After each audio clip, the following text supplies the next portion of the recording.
Saudi আরবের রিয়াদে বাংলাদেশ সরকারের CIP 2026 সম্মাননা অর্জনকারী বিশিষ্ট ব্যবসায়ী ও ইনভেস্টর আব্দুল কাইয়ুম মির্জাকে সংবর্ধনা দেওয়া হয়েছে। সৌদি আরব বাংলাদেশ প্রবাসী সাংবাদিক ফোরাম ও সান সিটি পলিক্লিনিক যৌথভাবে এই সংবর্ধনার আয়োজন করে।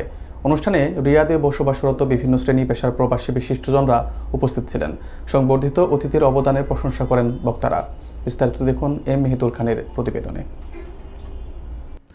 বাংলাদেশ সরকারের সিআইপি 2026 সম্মাননা অর্জন করায় সৌদি আরবের রিয়াদে বিশিষ্ট ব্যবসায়ী ও ইনভেস্টর আব্দুল কাইয়ুম মির্জাকে সংবর্ধনা প্রদান করা হয়েছে। সৌদি আরব বাংলাদেশ প্রবাসী সাংবাদিক ফোরাম ও সান সিটি পলিক্লিনিকের যৌথ উদ্যোগে এই সংবর্ধনা অনুষ্ঠানের আয়োজন করা হয়। অনুষ্ঠানের সভাপতিত্ব করেন সান সিটি পলিক্লিনিকের ব্যবস্থাপনা পরিচালক ও বাংলাদেশ প্রবাসী সাংবাদিক ফোরামের আহ্বায়ক আবদুল্লাহ আল মামুন। অনুষ্ঠানটি সঞ্চালনা করেন বাংলাদেশ প্রবাসী সাংবাদিক ফোরামের সাবেক সাধারণ সম্পাদক ফকির আল আমিন। প্রধান অতিথি হিসেবে উপস্থিত ছিলেন বাংলাদেশ প্রবাসী সাংবাদিক ফোরামের প্রতিষ্ঠাতা ও সাবেক সভাপতি এবং এনটিভি সৌদি আরব প্রতিনিধি ফারুক আহমেদ চান।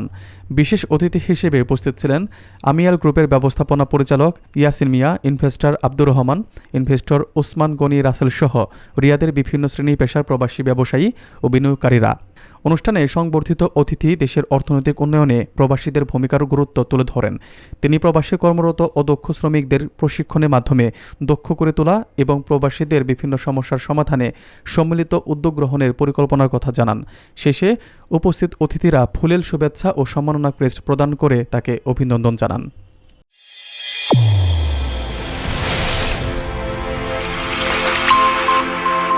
চ্যানেল A1 হৃদয়ের স্পন্দন।